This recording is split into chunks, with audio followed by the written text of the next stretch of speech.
بسم اللہ الرحمن الرحیم۔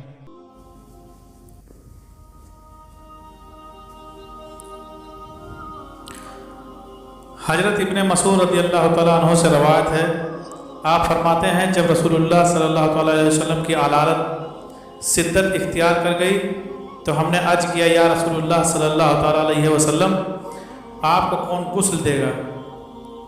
فرمایا میری اہل بیت کے قریب ترین مرد مجھے غسل دیں گے اور ان کے ساتھ ساتھ کثیر تعداد میں اللہ رب العالمین کے بھیجے ہوئے وہ فرشتے ہوں گے جو تمہیں دیکھتے ہوں گے مگر تم انہیں نہ دیکھ سکو گے۔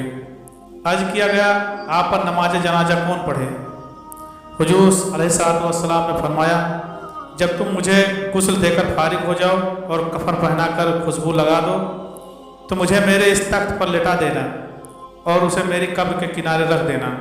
اس کے بعد تم لوگ سب کچھ دیر کے لیے باہر چلے جانا کیونکہ سب سے پہلے جب مجھ پر صلاۃ عرض کریں گے وہ حضرت جبریل علیہ السلام ہیں، اس کے بعد میکائیل علیہ السلام اور پھر اسرافیل علیہ السلام اور ان کے بعد ملک الموت فرشتوں کے ایک لشکر کے ساتھ صلاۃ عرض کریں گے۔ پھر تم لوگوں کی باری ہے اور تم میں سے سب سے پہلے میری اہل بیت کو چاہیے کہ وہ صلاۃ پیش کریں۔ اس کے بعد تم سب لوگ باری باری گروہ کی شکل میں آنا اور تنہا تنہا صلاۃ پیش کرنا۔ پھر عرض کیا گیا یا رسول اللہ صلی اللہ تعالیٰ علیہ وسلم آپ کو قبر اطہار میں کون داخل کرے گا؟ فرمایا میری اہل بیت اور ان کے ساتھ فرشتوں کی ایک کثیر تعداد ہوگی جو تمہیں دیکھتے ہوں گے مگر تم انہیں نہ دیکھ سکو گے۔ ابن سعد علیہ الرحمہ نے امیر المومنین حضرت علی المرتضیٰ رضی اللہ تعالیٰ عنہ سے روایت نقل کی ہے کہ آپ نے فرمایا کہ جب نبی مکرم صلی اللہ تعالیٰ علیہ وسلم کی بعد آج وصال تخت پر لٹا دیا گیا تو آپ نے لوگوں سے فرمایا کوئی شخص رسول اللہ صلی اللہ تعالیٰ علیہ وسلم کی نماز جنازہ میں امامت نہ کرے کیونکہ آپ ہی حیات و وفات میں تم سب کے امام ہیں۔ چنانچہ لوگ جماعت در جماعت بن کر اندر داخل ہوتے اور آپ صلی اللہ تعالیٰ علیہ وسلم پر صف در صف صلاۃ السلام پیش کرتے تھے۔ ان پر کوئی امام یا تکبیر کہنے والا نہ تھا بلکہ لوگ اس طرح سلام عرض کرتے یا نبی اللہ آپ پر سلام ہو اور اللہ کی رحمت اور اس کی برکتیں ہوں۔ اے خدا ہم گواہی دیتے ہیں کہ جو کچھ رسول اللہ صلی اللہ تعالیٰ علیہ وسلم پر نازل کیا گیا آپ نے اسے پہنچایا اور اپنی امت کو نصیحت فرمائی اور اللہ کی راہ میں جہاد کیا یہاں تک کہ اللہ نے اپنے دین کو عزت دی اور آپ نے امت کو نصیحت دی اور اللہ کی راہ میں جہاد کی توفیق دی اور اس نے اپنا کلمہ عطا فرمایا۔ اے خدا ہمیں ان لوگوں میں کر دے جنہوں نے اس کی ابتدا کیا جو آپ کی طرف نازل کیا گیا اور آپ کے بعد ہمیں ثابت قدم رکھ اور ہمیں اور آپ کو ایک جگہ جمع فرما۔ حضرت علی کرم اللہ وجہ الکریم فرماتے ہیں اس دعا و سلام پر سب لوگ آمین کہتے تھے یہاں تک کہ تمام مردوں نے صلاۃ السلام عرض کیا اور پھر عورتوں نے اور پھر اسی طرح بچوں نے بھی عرض کیا۔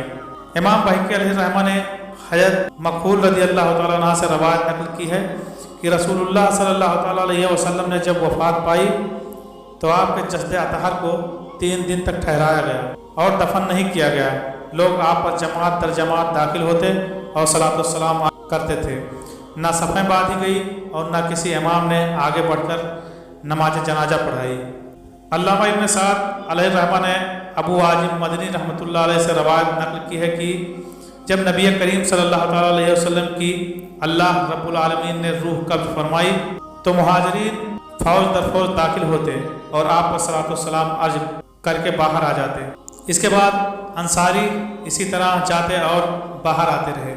پھر تمام اہل مدینہ گئے یہاں تک کہ جب تمام مرد فارغ ہو گئے تو عورتیں داخل ہونا شروع ہوئیں۔ جیسے ہی عورتیں اندر داخل ہوئیں تو فغاں اور بے صبری کی آوازیں بلند کرنا شروع کر دی جیسا کہ وہ حسب معمول کرتی ہیں۔ اچانک حجرے میں زوردار دھماکے کی مانند آواز سنائی دی اور سب عورتیں منفرد ہو گئیں اور ہر طرف خاموشی چھا گئی۔ یکایک ایک آواز سنائی دی کہ کوئی کہنے والا کہہ رہا تھا اللہ کی بارگاہ میں ہر مرنے والے کی طرف سے تعزیت اور صبر و شکر ہے اور ہر مصیبت کا بدلہ اور صلح ہے اور ہر مفاد کا خلف ہے۔ مجبور وہ ہے جو ثواب سے محروم ہے اور مصیبت زدہ وہ شخص ہے جسے ثواب سے محروم رکھا گیا۔